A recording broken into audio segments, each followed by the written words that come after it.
Hi friends, welcome to Kannada moral stories. ನನ್ನ ಹೆಸರು ಶಾಲಿನಿ. ನನಗೆ ಈಗ 35 ವರ್ಷ ವಯಸ್ಸಾಗಿತ್ತು. ಆದರೂ ನನಗಿನ್ನೂ ಮದುವೆಯಾಗಿರಲಿಲ್ಲ. ಯಾಕೆಂದರೆ ನಾನು ಒಬ್ಬಳು ಅನಾಥೆಯಾಗಿದ್ದೆ. ನನ್ನ ತಂದೆ ತಾಯಿ ನಾನು ಸಣ್ಣವಳಿರುವಾಗಲೇ ತೀರಿಕೊಂಡಿದ್ದರು. ಅಷ್ಟು ಮಾತ್ರವಲ್ಲದೆ ನನ್ನ ಮೇಲೆ ನನ್ನ 2 ತಂಗಿಯರ ಜವಾಬ್ದಾರಿ ಕೂಡ ಇತ್ತು. ಸಣ್ಣ ಪುಟ್ಟ ಕೆಲಸಗಳನ್ನು ಮಾಡಿಕೊಳ್ಳುತ್ತಾ ಅವರಿಬ್ಬರನ್ನು ಸಾಕುತ್ತಿದ್ದೆ. ಅವರನ್ನು ಚೆನ್ನಾಗಿ ಓದಿಸಿ ಅವರಿಬ್ಬರಿಗೂ ನಾನು ಮದುವೆ ಮಾಡಿದೆ. ಅವರ ಮದುವೆಯ ನಂತರ ನಾನು ನನ್ನ ಮನೆಯಲ್ಲಿಯೇ ಒಂಟಿಯಾಗಿ ಇರುತ್ತಿದ್ದೆ. ತಂಗಿಯರು ಯಾವಾಗಲಾದರೂ ತಮ್ಮ ಮಕ್ಕಳನ್ನು ಕರೆದುಕೊಂಡು ನನ್ನ ಮನೆಗೆ ಬರುತ್ತಿದ್ದರು, ಕೇವಲ ಸ್ವಲ್ಪ ಸಮಯಕ್ಕಾಗಿ ಅಷ್ಟೇ. ಒಬ್ಬೊಂಟಿಯಾಗಿದ್ದ ನನಗೆ ಕೂಡ ಯಾರಾದರೂ ಜೊತೆ ಇರಬೇಕು ಎಂದು ಅನ್ನಿಸುತ್ತಿತ್ತು. ನನಗೆ ಜೀವನದಲ್ಲಿ ಎಂತಹ ಗಂಡ ಬೇಕೆಂದರೆ ನನ್ನ ಒಂಟಿತನವನ್ನು ದೂರ ಮಾಡಿ ನನಗೆ ಜೊತೆಯಾಗಿ ನಿಲ್ಲುವ ವ್ಯಕ್ತಿಯಾಗಿರಬೇಕು. ನನಗೆ ಶ್ರೀಮಂತರು, ದುಡ್ಡಿರುವವರು ಬೇಕಾಗಿರಲಿಲ್ಲ. ನನ್ನ ವಯಸ್ಸು ಹೆಚ್ಚಾಗಿದ್ದರಿಂದ ನನಗಾಗಿ ಯಾವುದೇ ಮದುವೆ ಸಂಬಂಧಗಳು ಕೂಡ ಬರುತ್ತಿರಲಿಲ್ಲ. ಆದ್ದರಿಂದಲೇ ನಾನು ಒಂದು ಮಗುವನ್ನು ದತ್ತು ಪಡೆದು ಸಾಕಿಕೊಳ್ಳೋಣ ಎಂದುಕೊಳ್ಳುತ್ತಿದ್ದೆ. ದಿನಗಳು ಇದೇ ರೀತಿ ಕಳೆಯುತ್ತಿದ್ದವು. ಒಂದು ದಿನ ನಾನು ಮಾರ್ಕೆಟ್ಗೆ ಹೋಗಿದ್ದಾಗ ನನ್ನ ಹಳೆಯ ಗೆಳತಿಯನ್ನು ಮೀಟ್ ಮಾಡಿದೆ. ನಾವು ತುಂಬ ಸಮಯ ಸಂತೋಷವಾಗಿ ಮಾತನಾಡಿಕೊಂಡೆವು. ನಾವಿಬ್ಬರು ತುಂಬ ವರ್ಷಗಳ ನಂತರ ಒಬ್ಬರನ್ನೊಬ್ಬರು ಮೀಟ್ ಮಾಡಿದ್ದೆವು. ಅವಳಿಗೆ ಮದುವೆಯಾಗಿತ್ತು, 2 ಮಕ್ಕಳು ಕೂಡ ಇದ್ದರು. ಅವಳು ನನ್ನ ಮದುವೆಯ ಬಗ್ಗೆ ಕೇಳಿದಳು. ನಾನು ಅವಳಿಗೆ ಎಲ್ಲವನ್ನೂ ತಿಳಿಸಿದೆ. ಅವಳು ಮಾತಿನ ಮಧ್ಯದಲ್ಲಿ ನನಗೆ ಈ ರೀತಿ ಹೇಳಿದಳು. ನನಗೆ ಒಬ್ಬ ಅಣ್ಣ ಇದ್ದಾನೆ. ಅವನಿಗೀಗ 40 ವರ್ಷ ವಯಸ್ಸಾಗಿದೆ. ಅವನಿಗೆ ಇದಕ್ಕೆ ಮುಂಚೆಯೇ ಒಂದು ಮದುವೆಯಾಗಿತ್ತು. ಆದರೆ ಅವನಿಗೆ ಮಕ್ಕಳಾಗಿರಲಿಲ್ಲ. ಆದ್ದರಿಂದಲೇ ಅವನ ಹೆಂಡತಿ ಅವನನ್ನು ಬಿಟ್ಟು ಹೊರಟು ಹೋದಳು ಎಂದು. ಅವನಿಗೆ ದುಡ್ಡಿಗೆ ಯಾವುದೇ ರೀತಿಯ ಸಮಸ್ಯೆ ಇಲ್ಲ. ಅವನಿಗಿರುವ ಒಂದೇ ಒಂದು ಲೋಪ ಎಂದರೆ ಆತನಿಗೆ ಮಕ್ಕಳಾಗುವುದಿಲ್ಲ ಅಷ್ಟೇ. ಅವಳು ಈ ವಿಷಯವನ್ನು ಹೇಳುತ್ತಿದ್ದರೆ ಸಡನ್ ಆಗಿ ನನ್ನ ಬಾಯಿಂದ ಒಂದು ಮಾತು ಹೊರಬಂದಿತ್ತು. ನೀನು ನಿನ್ನ ಅಣ್ಣನನ್ನು ನನಗೆ ಕೊಟ್ಟು ಮದುವೆ ಮಾಡುತ್ತೀಯಾ? ನನಗೆ ಮಕ್ಕಳು ಬೇಡ ಮತ್ತು ನಾನು ಜೀವನದಲ್ಲಿ ಯಾವತ್ತಿಗೂ ನಿಮ್ಮ ಅಣ್ಣನನ್ನು ಬಿಟ್ಟು ಬಿಡುವುದಿಲ್ಲ ಮತ್ತು ಆತನನ್ನು ಯಾವುದೇ ಕಾರಣಕ್ಕೂ ಕೀಳಾಗಿ ನೋಡುವುದಿಲ್ಲ ಎಂದು ಹೇಳಿದೆ. ನನ್ನ ಮಾತುಗಳನ್ನು ಕೇಳಿ ನನ್ನ ಗೆಳತಿಗೆ ತುಂಬ ಆಶ್ಚರ್ಯವಾಯಿತು. ನಮ್ಮ ಅಣ್ಣ ಜೀವನದಲ್ಲಿ ಎಂದಿಗೂ ತಂದೆಯಾಗುವುದಿಲ್ಲ. ಇಷ್ಟು ದೊಡ್ಡ ಸತ್ಯವನ್ನು ತಿಳಿದುಕೊಂಡ ನೀನು ಆತನನ್ನು ಮದುವೆಯಾಗಲು ಒಪ್ಪಿಕೊಳ್ಳುತ್ತೀಯಾ ಎಂದು ಕೇಳಿದಳು. ಆಗ ನಾನು ಹೇಳಿದೆ, ಈ ರೀತಿ ಒಂಟಿಯಾಗಿ ಜೀವಿಸುವುದಕ್ಕಿಂತ ಇದೇ ತುಂಬ ಒಳ್ಳೆಯ ಕೆಲಸ. ನಿಮ್ಮ ಅಣ್ಣನಿಗೆ ನಾನು ಜೊತೆಯಾಗಿ ಇರುತ್ತೇನೆ, ನನಗೆ ಜೊತೆಯಾಗಿ ಅವರು ಇರುತ್ತಾರೆ. ಇನ್ನು ಎಷ್ಟು ಕಾಲ ಇದೇ ರೀತಿ ಒಂಟಿಯಾಗಿರಲು ಸಾಧ್ಯ ಹೇಳು? ಒಂದು ವೇಳೆ ನನ್ನ ಮನೆಯಲ್ಲಿ ನಾನು ಇವತ್ತು ಸತ್ತು ಹೋದರೆ ಆ ವಿಷಯ ಕೂಡ ಯಾರಿಗೂ ಗೊತ್ತಾಗುವುದಿಲ್ಲ. ಏಕೆಂದರೆ ನಾನು ಒಬ್ಬೊಂಟಿ ಜೀವನ ನಡೆಸುತ್ತಿದ್ದೇನೆ. ನನ್ನ ನಿರ್ಣಯವನ್ನು ಕೇಳಿ ನನ್ನ ಗೆಳತಿ ತುಂಬ ಸಂತೋಷಪಟ್ಟಳು. ಯಾಕೆಂದರೆ ಅವಳಿಗೆ ಕೂಡ ಚೆನ್ನಾಗಿ ಗೊತ್ತಿತ್ತು ಅವಳ ಅಣ್ಣನಿಗೆ ಕೂಡ ಜೊತೆಯಾಗಿ ಒಂದು ಹೆಣ್ಣು ಇರಬೇಕೆಂದು. ಅವರ ತಾಯಿ ತುಂಬ ಮೊದಲೇ ತೀರಿಕೊಂಡಿದ್ದರು. ಅವರ ಅಣ್ಣ ಮತ್ತು ವಯಸ್ಸಾದ ತಂದೆ ಇಬ್ಬರೇ ಮನೆಯಲ್ಲಿ ಇರುತ್ತಾರೆ. ಸರಿ ಆಯಿತು, ನಾನು ಈ ವಿಷಯವನ್ನು ನಮ್ಮ ಅಣ್ಣ ಮತ್ತು ಅಪ್ಪನ ಬಳಿ ಮಾತನಾಡಿ ನಿನಗೆ ತಿಳಿಸುತ್ತೇನೆ. ಖಂಡಿತವಾಗಿಯೂ ಈ ಮದುವೆ ನಡೆಯುತ್ತದೆ. ಯಾಕೆಂದರೆ ನಮ್ಮ ಮನೆಗೆ ಒಬ್ಬ ಹೆಣ್ಣಿನ ಅವಶ್ಯಕತೆ ಇದೆ ಎಂದು ಹೇಳಿ ಅಲ್ಲಿಂದ ಹೊರಟು ಹೋದಳು ನನ್ನ ಗೆಳತಿ. 2 ದಿನಗಳ ನಂತರ ನನ್ನ ಗೆಳತಿ ನನ್ನ ಮನೆಗೆ ಬಂದಿದ್ದಳು. ಅವಳು ತುಂಬ ಸಂತೋಷವಾಗಿದ್ದಳು. ಅವಳು ಹೇಳಿದಳು, ನಮ್ಮ ಅಣ್ಣ ಈ ಮದುವೆಗೆ ಒಪ್ಪಿಕೊಂಡಿದ್ದಾರೆ. ಆದರೆ ಅವನು ಒಂದು ಷರತ್ತು ವಿಧಿಸಿದ್ದಾನೆ. ನಾನು ಗಾಬರಿಯಾಗಿ ಏನದು ಎಂದು ಕೇಳಿದೆ. ಆತನಿಗೆ ಮಕ್ಕಳಾಗುವುದಿಲ್ಲ ಎನ್ನುವ ಸತ್ಯ ಈ ಪ್ರಪಂಚಕ್ಕೆ ಗೊತ್ತಾಗಬಾರದು ಎಂದು ಹೇಳಿದ್ದಾನೆ. ಓಹೋ, ಇಷ್ಟೇನಾ? ನಾನು ಇನ್ನೇನೋ ಹೇಳುತ್ತಿದ್ದಾರೆ ಎಂದು ಗಾಬರಿಪಟ್ಟೆ. ನೀನು ಮತ್ತು ನಿಮ್ಮ ಅಣ್ಣ ಯಾವುದೇ ರೀತಿಯಾದಂತಹ ಗಾಬರಿ ಪಡುವ ಅವಶ್ಯಕತೆ ಇಲ್ಲ. ಆದರೂ ನಾನೇದಕ್ಕಾಗಿ ಈ ಪ್ರಪಂಚಕ್ಕೆ ಈ ವಿಷಯವನ್ನು ಹೇಳುತ್ತೇನೆ ಹೇಳು? ನನ್ನ ಗಂಡನಿಗೆ ಮಕ್ಕಳಾಗುವುದಿಲ್ಲ ಎಂದು ಆ ರೀತಿ ಏನೂ ನಡೆಯುವುದಿಲ್ಲ. ಒಂದು ವೇಳೆ ಆ ಪರಿಸ್ಥಿತಿಯೇ ಎದುರಾದರೆ ನನ್ನಲ್ಲೇ ಸಮಸ್ಯೆ ಇದೆ ಎಂದು, ನನಗೆ ಮಕ್ಕಳಾಗುವುದಿಲ್ಲ ಎಂದು ಹೇಳಿಕೊಳ್ಳುತ್ತೇನೆ. ನಂತರ ನನಗೂ ಮತ್ತು ಸುಮನ್ಗೆ ತುಂಬ ಗ್ರ್ಯಾಂಡ್ ಆಗಿ ಮದುವೆಯಾಯಿತು. ಮದುವೆಗೆ ಬಂದ ಎಲ್ಲರೂ ತುಂಬ ಆಶ್ಚರ್ಯಪಟ್ಟರು.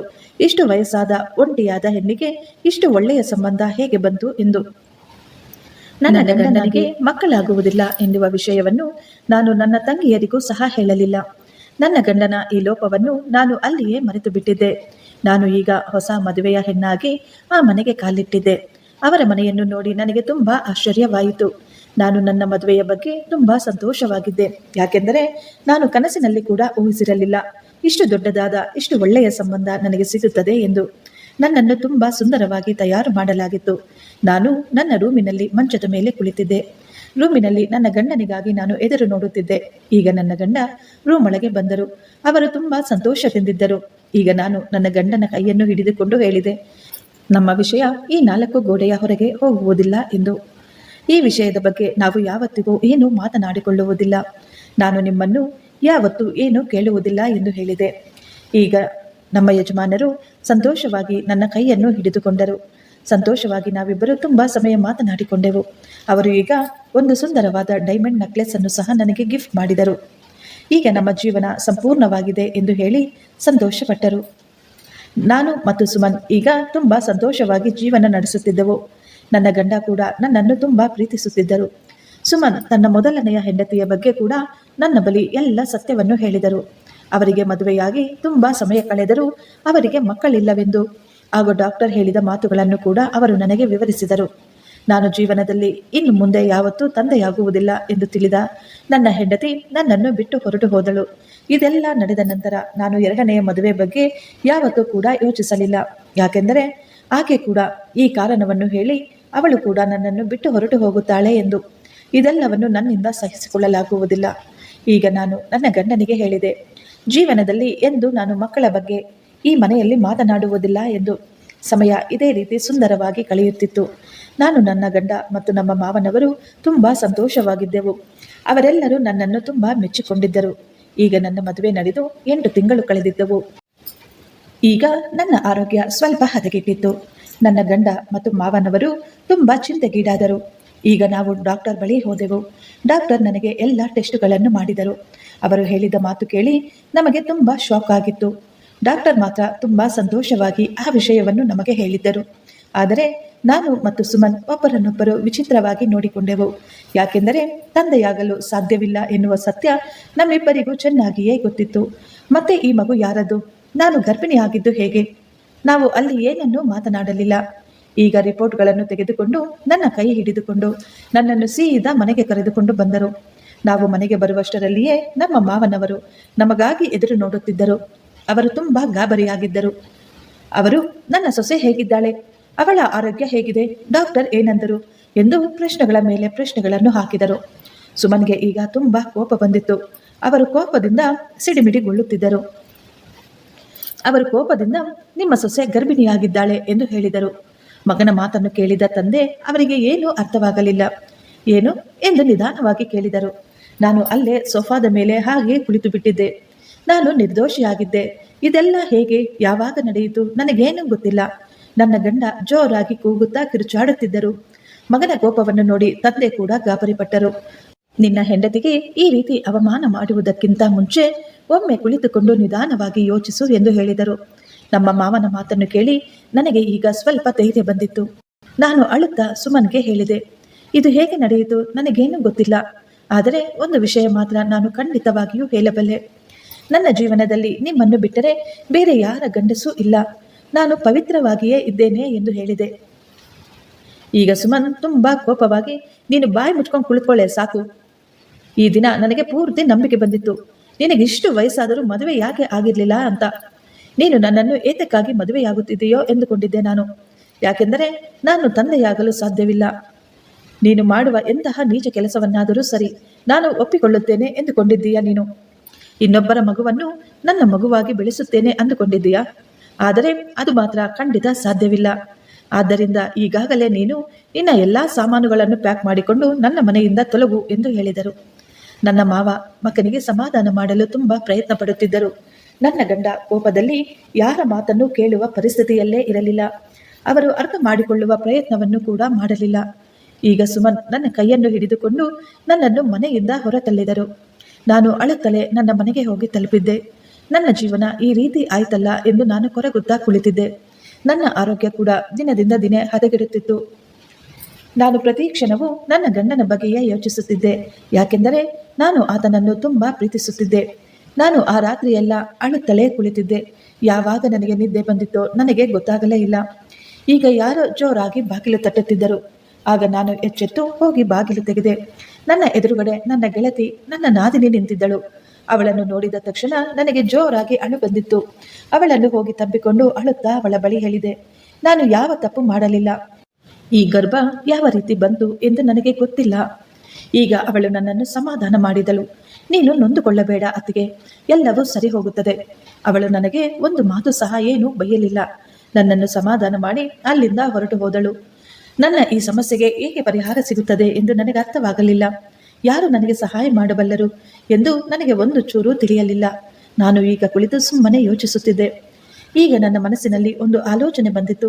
ನನ್ನ ಜೀವನದಲ್ಲಿ ನನ್ನ ಗಂಡನನ್ನು ಬಿಟ್ಟರೆ ಬೇರೆ ಯಾವ ಗಂಡಸೂ ಇರಲಿಲ್ಲ. ನಾನು ಮದುವೆಯಾಗಿ ಆ ಮನೆಗೆ ಹೋದ ಮೇಲೆ ನನ್ನ ಗಂಡ, ನಮ್ಮ ಮಾವ ಮತ್ತು ನಾನು 3 ಜನ ಮನೆಯಲ್ಲಿದ್ದೆವು. ಹೀಗೆ ಒಂದು ವಾರ ಕಳೆದು ಹೋಯಿತು. ಪ್ರತಿದಿನ ನಾನು ಆ ದೇವರ ಬಳಿ ಒಂದೇ ಒಂದು ಮಾತು ಕೇಳಿಕೊಳ್ಳುತ್ತಿದ್ದೆ. ಓ ದೇವರೇ, ನನ್ನನ್ನು ನಿರ್ದೋಷಿ ಎಂದು ನಿರೂಪಿಸು. ನನ್ನ ಗಂಡನ ಜೊತೆ ನನ್ನ ಜೀವನವನ್ನು ಸರಿ ಮಾಡು ಎಂದು. ನನ್ನ 2 ತಂಗಿಯರು ಅವರ ಜೀವನದಲ್ಲಿ ಎಷ್ಟೊಂದು ಮುಳುಗಿದ್ದರು ಎಂದರೆ ಅವರಿಗೆ ನನ್ನ ಬಗ್ಗೆ ಯೋಚಿಸಲು ಸಮಯವೇ ಇರಲಿಲ್ಲ. ಅವರು ನನ್ನನ್ನು ನೆನೆಸಿಕೊಳ್ಳಲೂ ಇಲ್ಲ. ನನ್ನ ಈ ಕಷ್ಟದ ಸಮಯದಲ್ಲಿ ಯಾರೂ ನನ್ನ ಬೆನ್ನಿಗೆ ನಿಲ್ಲಲೇ ಇಲ್ಲ. ನಾನು ಅವರನ್ನು ತಂದೆ ತಾಯಿಯಾಗಿ ಬೆಳೆಸಿದ್ದೆ, ಆದರೆ ಅವರು ಮಾತ್ರ ನನ್ನ ಬಗ್ಗೆ ಸ್ವಲ್ಪ ಕೂಡ ಯೋಚಿಸಲೇ ಇಲ್ಲ. ಸ್ವಲ್ಪ ಸಮಯದ ನಂತರ ನಾನು ಊಹಿಸದ ಘಟನೆ ನಡೆದೇ ಹೋಗಿತ್ತು. ಅದೇನೆಂದರೆ, ನಮ್ಮ ನಾದಿನಿ ಈಗ ನನ್ನನ್ನು ಕರೆದುಕೊಂಡು ಹೋಗಲು ನನ್ನ ಗಂಡನ ಜೊತೆ ನಮ್ಮ ಮನೆಗೆ ಬಂದಿದ್ದಳು. ಸುಮನನ್ನು ನೋಡಿದ ನನಗೆ ತುಂಬಾ ಅಳು ಬರುತ್ತಿತ್ತು. ಏನು ನಡೆಯುತ್ತಿದೆಯೋ ನನಗೇನೂ ಅರ್ಥವಾಗಲಿಲ್ಲ. ಸುಮನ್ ನನ್ನನ್ನು ಕರೆದುಕೊಂಡು ಹೋಗಲು ಯಾಕೆ ಬಂದಿದ್ದಾರೆ ಎಂದು ನಾನು ಈಗ ಯೋಚಿಸುತ್ತಿದ್ದೆ. ನನಗೆ ಒಂದೇ ಮುಖ್ಯವಾಗಿತ್ತು, ನಾನು ಮತ್ತು ನನ್ನ ಗಂಡ ಒಟ್ಟಿಗೆ ಜೀವಿಸಬೇಕೆಂಬುದು. ನಾನು ಅವರ ಬಳಿ ಏನನ್ನೂ ಕೇಳಲಿಲ್ಲ. ಈಗ ನಾನು ಅವರ ಜೊತೆ ಹೋಗಿ ಕಾರಿನಲ್ಲಿ ಕುಳಿತುಕೊಂಡೆ. ಮನೆಗೆ ಹೋಗಿ ನೋಡಿದಾಗ ಮನೆಯಲ್ಲಿನ ಪರಿಸ್ಥಿತಿಯನ್ನು ನೋಡಿ ನನಗೆ ತುಂಬ ಆಶ್ಚರ್ಯವಾಗಿತ್ತು. ಯಾಕೆಂದರೆ ಆ ಮನೆಯಲ್ಲಿ ತುಂಬ ಸುಂದರವಾಗಿ ಅಲಂಕಾರ ಮಾಡಿದ್ದರು. ನಮ್ಮ ಮಾವನವರು ತುಂಬ ಸಂತೋಷದಿಂದ ನನ್ನನ್ನು ಸ್ವಾಗತಿಸಿದರು.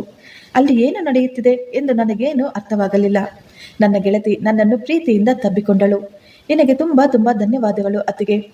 ನೀನು ನನ್ನನ್ನು ಅತ್ತೆಯನ್ನಾಗಿ ಮಾಡುತ್ತಿದ್ದೀಯಾ ಎಂದು ಹೇಳಿದಳು. ನಾನು ಈಗ ನನ್ನ ಗಂಡನನ್ನು ನೋಡಿದೆ. ಅವರು ತಲೆ ತಗ್ಗಿಸಿಕೊಂಡು ನಿಂತಿದ್ದರು. ಈಗ ನನ್ನ ಗೆಳತಿ ನನಗೆ ಹೇಳಿದಳು, ನೀನು ತುಂಬ ಒಳ್ಳೆಯ ಹುಡುಗಿ. ನಮ್ಮ ತಂದೆಗೆ ಮತ್ತು ನನಗೆ ನಿನ್ನ ಮೇಲೆ ಪೂರ್ತಿಯಾದ ನಂಬಿಕೆ ಇದೆ. ನೀನು ಯಾವತ್ತಿಗೂ ಯಾವ ರೀತಿಯಾದಂತಹ ತಪ್ಪಾದ ಕೆಲಸವನ್ನು ಮಾಡುವುದಿಲ್ಲ ಎಂದು ನಮಗೆಲ್ಲರಿಗೂ ತುಂಬ ಚೆನ್ನಾಗಿ ಗೊತ್ತು. ನೀನು ಮನೆಯಿಂದ ಹೋದ ನಂತರ ಅಪ್ಪ ಮತ್ತು ನಾನು ಅಣ್ಣನ ಬಳಿ ತುಂಬ ಗಲಾಟೆ ಮಾಡಿದೆವು. ಸೊಸೆಯ ಕಾಲ್ಗುಣದಿಂದ ನಮಗೆ ಅದೃಷ್ಟ ಬಂದಿದೆ. ದೇವರು ನಿನಗೆ ವರವನ್ನು ಕೊಟ್ಟಿದ್ದಾರೆ. ಅವಳು ತುಂಬ ಒಳ್ಳೆಯ ಹುಡುಗಿ. ನಮಗೆ ಅವಳ ಮೇಲೆ ತುಂಬ ನಂಬಿಕೆ ಇದೆ. ಆದ್ದರಿಂದಲೇ ನೀನು ಈಗ ಡಾಕ್ಟರ್ ಬಳಿ ಹೋಗಿ ಇನ್ನೊಮ್ಮೆ ಟೆಸ್ಟ್ ಮಾಡಿಸಿಕೋ. ಖಂಡಿತ ನನಗೆ ಇರುವ ಸಮಸ್ಯೆ ಸರಿ ಹೋಗಿರಬಹುದು. ಆ ಮಗು ನಿನ್ನದೇ ಆಗಿರುತ್ತದೆ. ನನಗೆ ಸಂಪೂರ್ಣ ನಂಬಿಕೆ ಇದೆ. ನಿನ್ನ ಸಮಾಧಾನಕ್ಕಾಗಿ ನೀನು ಹೋಗಿ ಟೆಸ್ಟ್ ಮಾಡಿಸಿಕೋ ಎಂದು ಹೇಳಿದೆವು. ಆದ್ದರಿಂದಲೇ ನಮ್ಮ ಅಣ್ಣ ಡಾಕ್ಟರ್ ಬಳಿ ಚೆಕಪ್ ಮಾಡಿಸಿಕೊಳ್ಳಲು ಹೋಗಿದ್ದರು. ಇದಕ್ಕೆ ಮೊದಲು ಕೂಡ ನಮ್ಮ ಅಣ್ಣ ಅದೇ ಡಾಕ್ಟರ್ನ ಬಳಿಯೇ ಹೋಗಿದ್ದರು. ಆ ಡಾಕ್ಟರ್, ನೀವು ಯಾವತ್ತಿಗೂ ತಂದೆಯಾಗಲು ಸಾಧ್ಯವಿಲ್ಲ ಎಂದು ಮೊದಲು ಹೇಳಿದ್ದರು. ಆ ಡಾಕ್ಟರ್ ಈಗ ನಮ್ಮ ಅಣ್ಣನನ್ನು ನೋಡಿದ ತಕ್ಷಣವೇ ಗುರುತು ಹಿಡಿದಿದ್ದರು. ಅಣ್ಣ ಡಾಕ್ಟರ್ ಬಳಿ ಹೇಳಿದರು, ನಾನು ಇನ್ನೊಮ್ಮೆ ಟೆಸ್ಟ್ ಮಾಡಿಸಿಕೊಳ್ಳಲು ಬಂದಿದ್ದೇನೆ ಡಾಕ್ಟರ್. ಯಾಕೆಂದರೆ ಈಗ ನನ್ನ ಹೆಂಡತಿ ಪ್ರೆಗ್ನೆಂಟ್ ಆಗಿದ್ದಾಳೆ. ಡಾಕ್ಟರ್ ತುಂಬ ಸಂತೋಷಪಟ್ಟರು. ಆಗ ಎಲ್ಲ ಸತ್ಯವನ್ನು ಹೇಳಿದರು. ಅದನ್ನು ಕೇಳಿ ನಮ್ಮ ಅಣ್ಣನಿಗೆ ತುಂಬ ಶಾಕ್ ಆಗಿತ್ತು.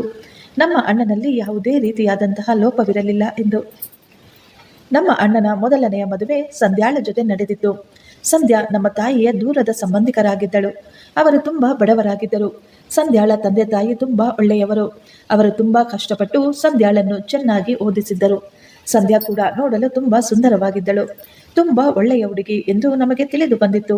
ಸಂಬಂಧಗಳಲ್ಲಿ ಬೆಳೆದ ಹುಡುಗಿ. ಆದರೆ ತಾಯಿ ಇಲ್ಲದ ನಮ್ಮ ಮನೆಯನ್ನು, ನಮ್ಮ ತಂದೆಯನ್ನು ಮತ್ತು ನಮ್ಮ ಅಣ್ಣನನ್ನು ತುಂಬ ಚೆನ್ನಾಗಿ ನೋಡಿಕೊಳ್ಳುತ್ತಾಳೆ ಎಂದು ನಮ್ಮ ಅಣ್ಣನ ಜೊತೆ ಅವಳ ಮದುವೆಯನ್ನು ಮಾಡಿಸಿದ್ದೆವು. ಮದುವೆಯ ಎಲ್ಲ ಖರ್ಚುಗಳನ್ನು ನಮ್ಮ ತಂದೆಯವರೇ ನೋಡಿಕೊಂಡಿದ್ದರು. ಮತ್ತು ಅಷ್ಟು ಮಾತ್ರವೇ ಅಲ್ಲ, ಸಂಧ್ಯಾಳ ತಂದೆ ತಾಯಿಯ ಎಲ್ಲ ಸಾಲವನ್ನು ಕೂಡ ನಮ್ಮ ತಂದೆಯವರೇ ತೀರಿಸಿದರು. ಅವರಿಗೆ ಬೇಕಾದ ಎಲ್ಲ ಆರ್ಥಿಕ ಸಹಾಯವನ್ನು ಕೂಡ ಸಮಯಕ್ಕೆ ಸರಿಯಾಗಿ ನಮ್ಮ ತಂದೆಯವರೇ ಮಾಡುತ್ತಿದ್ದರು. ಬಡವರು ತುಂಬ ಒಳ್ಳೆಯವರಾಗಿರುತ್ತಾರೆ ಎಂದುಕೊಂಡಿದ್ದೆವು ನಾವು. ಆದರೆ ಆ ರೀತಿ ಅಂದುಕೊಂಡಿದ್ದು ನಮ್ಮ ದೊಡ್ಡ ತಪ್ಪು ಎಂದು ನಮಗೆ ತುಂಬ ಕಡಿಮೆ ಸಮಯದಲ್ಲಿಯೇ ಅರ್ಥವಾಗಿತ್ತು. ಮದುವೆಯಾದ ಮರುದಿನದಿಂದಲೇ ಸಂಧ್ಯಾ ಅವಳ ಬುದ್ಧಿ ತುಂಬ ವಿಚಿತ್ರವಾಗಿತ್ತು. ಅವಳು ತನ್ನ ರೂಮಿನಿಂದ ಹೊರಗಡೆ ಬರುತ್ತಾನೆ ಇರಲಿಲ್ಲ. ಯಾರ ಜೊತೆಯೂ ಮಾತನಾಡುತ್ತಿರಲಿಲ್ಲ. ಮನೆಯಲ್ಲಿ ಕೆಲಸ ಕೂಡ ಏನೂ ಮಾಡುತ್ತಿರಲಿಲ್ಲ. ಆದ್ದರಿಂದ ನಮ್ಮ ಅಣ್ಣ ಮನೆಯಲ್ಲಿ ಕೆಲಸ ಮಾಡಲೆಂದು ಕೆಲಸಗಾರರನ್ನು ಕೂಡ ನೇಮಿಸಿದ್ದ. ಅವಳು ಏನೇ ಮಾಡಿದರೂ ಸಂಧ್ಯಾಳನ್ನು ತುಂಬ ಪ್ರೀತಿಯಿಂದ ನೋಡಿಕೊಳ್ಳುತ್ತಿದ್ದೆವು. ಅವಳು ಏನೇ ಆಸೆ ಪಟ್ಟರೂ ಸರಿ, ಅವಳಿಗೆ ಅದನ್ನು ತಂದು ಕೊಡುತ್ತಿದ್ದರು. ಅವಳನ್ನು ಎಷ್ಟು ಚೆನ್ನಾಗಿ ನೋಡಿಕೊಂಡರೂ ಅವಳ ಬುದ್ಧಿ ಮಾತ್ರ ಬದಲಾಗಲೇ ಇಲ್ಲ. ಅವಳ ಈ ಸ್ವಭಾವವನ್ನು ನೋಡಿ ಅವರ ತಂದೆ ತಾಯಿ ಕೂಡ ತುಂಬ ಬೇಸರ ಮಾಡಿಕೊಂಡರು. ಯಾವಾಗಲೂ ಅವಳಿಗೆ ಬುದ್ಧಿ ಹೇಳುತ್ತಿದ್ದರು. ಆದರೆ ಸಂಧ್ಯಾ ಅವರ ತಂದೆ ತಾಯಿಯ ಮಾತನ್ನು ಕೂಡ ಕಿವಿ ಮೇಲೆ ಹಾಕಿಕೊಳ್ಳಲಿಲ್ಲ. ನನಗೀಗ ಮದುವೆಯಾಗಿದೆ, ನಾನು ನಿಮ್ಮ ಜವಾಬ್ದಾರಿಯಲ್ಲ. ಈಗ ನಿಮ್ಮ ಎಲ್ಲ ಸಾಲಗಳು ಕೂಡ ತೀರಿ ಹೋಗಿವೆ. ನೀವು ಯಾಕೆ ಇನ್ನು ನನಗೆ ಇಲ್ಲ ಸಲ್ಲದ್ದನ್ನು ಹೇಳುತ್ತಿದ್ದೀರಾ ಎಂದು ಅವರನ್ನು ಕೂಡ ಗದರಿಸುತ್ತಿದ್ದಳು. ಅವಳು ತಂದೆ ತಾಯಿಗೆ ಮರ್ಯಾದೆ ಕೊಡದೆ ಮಾತನಾಡುತ್ತಿರಬೇಕಾದರೆ ಅವರು ಕೂಡ ಅವಳ ಜೊತೆ ಮಾತನಾಡದೆ ಸುಮ್ಮನಾಗಿ ಬಿಟ್ಟಿದ್ದರು. ಅವಳು ಬರುತ್ತಾ ತುಂಬ ವಿಚಿತ್ರವಾಗಿ ವರ್ತಿಸಲು ಶುರು ಮಾಡಿದಳು. ನಮ್ಮ ತಂದೆಯನ್ನು ಕೂಡ ಬಾಯಿಗೆ ಬಂದ ರೀತಿ ಕೆಟ್ಟ ಮಾತುಗಳನ್ನು ಆಡುತ್ತಿದ್ದಳು. ಸ್ವಲ್ಪ ದಿನಗಳಲ್ಲಿಯೇ ಅವಳ ಬಗ್ಗೆ ನಮಗೆ ಒಂದು ವಿಷಯ ತಿಳಿದು ಬಂದಿತ್ತು. ಅದೇನೆಂದರೆ ಅವಳಿಗೆ ನಮ್ಮ ಅಣ್ಣನ ಜೊತೆ ಸೇರಿ ಜೀವಿಸಲು ಇಷ್ಟವಿರಲಿಲ್ಲ ಎಂದು. ಅದಕ್ಕಾಗಿಯೇ ಅವಳು ತಾನು ತಾಯಿಯಾಗಬಾರದು ಎಂದು ಔಷಧಿಗಳನ್ನು ಸೇವಿಸುತ್ತಿದ್ದಳು. ಕೆಲವು ವರ್ಷಗಳಾದರೂ ಅವರಿಗೆ ಮಕ್ಕಳಾಗದಿದ್ದಾಗ ನಾವು ಡಾಕ್ಟರ್ ಬಳಿ ಹೋಗಿ ಚೆಕಪ್ ಮಾಡಿಸಿದೆವು. ಆಗ ನಮ್ಮ ಅಣ್ಣನಲ್ಲಿ ಲೋಪ ಇದೆ ಎಂದು ಅವಳು ಹೇಳಿದಳು. ಅವಳು ನಮ್ಮ ಅಣ್ಣನನ್ನು ಬಿಟ್ಟು ಹೋಗಲು ಈ ರೀತಿಯಾದಂತಹ ಪ್ಲಾನ್ ಮಾಡಿದ್ದಳು. ಅವಳು ಡಾಕ್ಟರ್ಗೆ ದುಡ್ಡು ಕೊಟ್ಟು ಸುಳ್ಳು ರಿಪೋರ್ಟ್ಗಳನ್ನು ತಯಾರು ಮಾಡಿಸಿದ್ದಳು. ನಂತರ ಅವಳು ಯಾವಾಗಲೂ ಅಣ್ಣನನ್ನು ಕೀಳಾಗಿ ಕಾಣುತ್ತಿದ್ದಳು. ನಿಮ್ಮಲ್ಲಿಯೇ ಲೋಪವಿದೆ ಎಂದು ಮಾತಿಗೂ ಅವರನ್ನು ನಿಂದಿಸುತ್ತಿದ್ದಳು. ಆದ್ದರಿಂದಲೇ ನಮ್ಮ ಅಣ್ಣ ಅವಳ ಮೇಲೆ ತುಂಬ ಬೇಸರ ಮಾಡಿಕೊಂಡು ಅವಳಿಗೆ ಡೈವರ್ಸ್ ಅನ್ನು ಕೊಟ್ಟು ಬಿಟ್ಟಿದ್ದ. ನಂತರ ನಮಗೆ ಒಂದು ವಿಷಯ ತಿಳಿಯಿತು.